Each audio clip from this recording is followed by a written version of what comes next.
I'm Jenny from Silver Spring Placenta Arts, and we're going to discuss what we know about the placenta and the benefits you can potentially derive from consuming your placenta postpartum, a practice formerly known as placentophagy. But before we get to postpartum, let's talk a little bit about pregnancy. Pregnancy is pretty amazing. Your uterus grows to more than 5 times its normal size with a capacity of 500 times more than before you conceived. Your breasts prepare to make milk, your internal organs move, your rib cage spreads, your pelvic ligaments soften, and your entire posture changes to accommodate the weight of your baby and to prepare for the adventure of childbirth. And working behind the scenes the entire time to make growing a healthy baby possible is your placenta. Have you ever stopped to think about your placenta? If you're like most women, the answer to that question is a resounding nope. But the placenta is an astonishing organ. Your body built it from scratch in the very earliest stages of pregnancy. The placenta is a facilitator organ, allowing for the exchange of nutrients and gases between your bloodstream and your baby's bloodstream, growing and sustaining your baby while he or she is in the womb. After your baby is born, you get to do all the sustaining, so your body gets rid of the placenta. Most placentas meet their fate in the hospital incinerator. But did you know that your placenta is chock full of vitamins, minerals, hormones, and other compounds that can help to sustain you through the postpartum period? This is a time when healing and replenishing your body from the rigors of pregnancy and childbirth is critical. So let's take a closer look at what's in your placenta and how it can potentially help you avoid some common postpartum complaints and help you to have a happier and healthier life with your new baby. All right, here we go. Gonadotrophin, prolactin, oxytocin, thyroid-stimulating hormone, thyroxine, interferon, hemoglobin, iron, urokinase-inhibiting factor, gamma-globulin, placental opioid-enhancing factor, corticotropin-releasing hormone, vitamin B6, and a ton of other good stuff. Now I hear you saying, well, all that sounds great, but what can it do for me? Well, let's start with the biggie, postpartum mood disorders.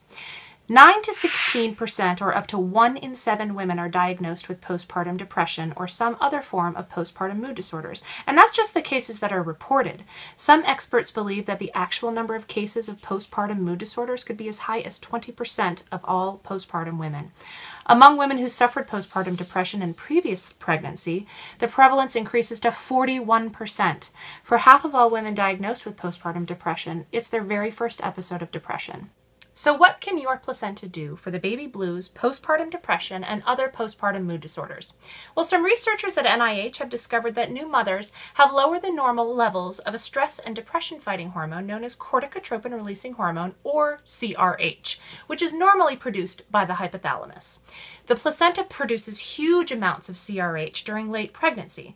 After the placenta is gone, levels drop precipitously, and it takes a little while for the hypothalamus to realize that it really has to ramp up production. While there is no one cause for all postpartum mood disorders, low levels of CRH have been linked to depression. Now guess what your placenta is full of? If you said CRH, then you get a gold star. Another really common postpartum complaint is fatigue. Even if you weren't dealing with around-the-clock feedings, recovering from pregnancy and birth is hard work. Fatigue can be caused by iron deficiency, thyroid dysfunction, or common postpartum infections such as mastitis and urinary tract infections. Also around-the-clock feedings.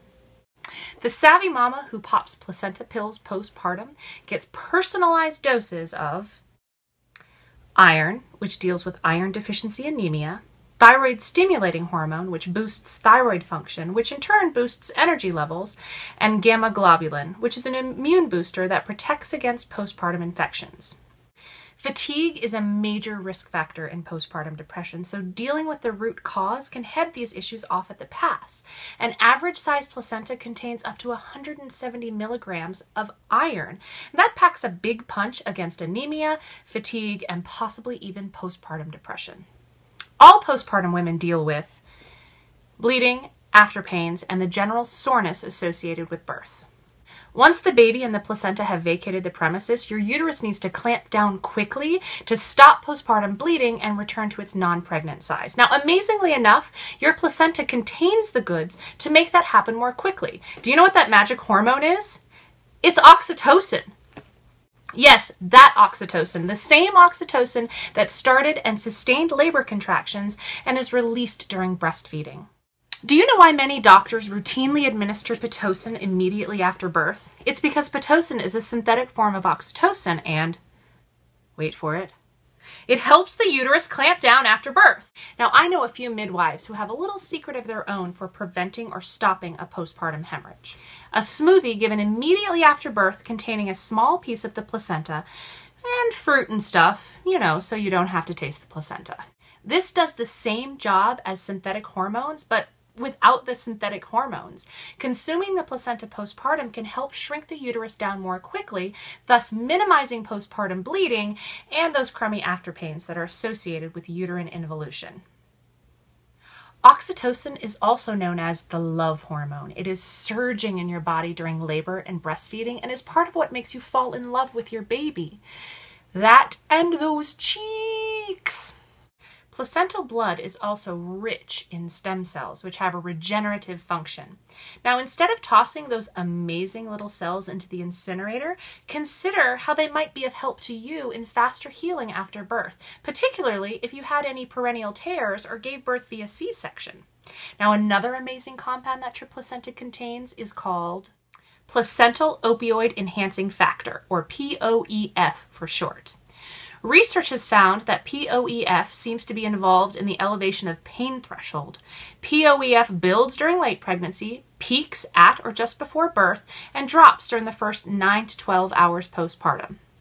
Most mammals consume their placenta immediately postpartum, and the existing research seems to hint that consuming the POEF in the placenta can sort of take the edge off of those after pains that we talked about. Now, I have to be clear here. There are no opioids in your placenta. POEF simply enhances the naturally occurring opioids that are produced as part of the whole pregnancy, labor, birth hormonal dance. Last but not least on the list of common postpartum concerns is, will I have enough milk? Many of the causes of low milk supply are situational rather than physiological. Supplementing with formula, using pacifiers or bottles too early, using nipple shields without talking to a lactation consultant, a super sleepy baby, or relying on scheduled feedings instead of nursing on demand. Obviously, sometimes health issues with the mom can affect supply.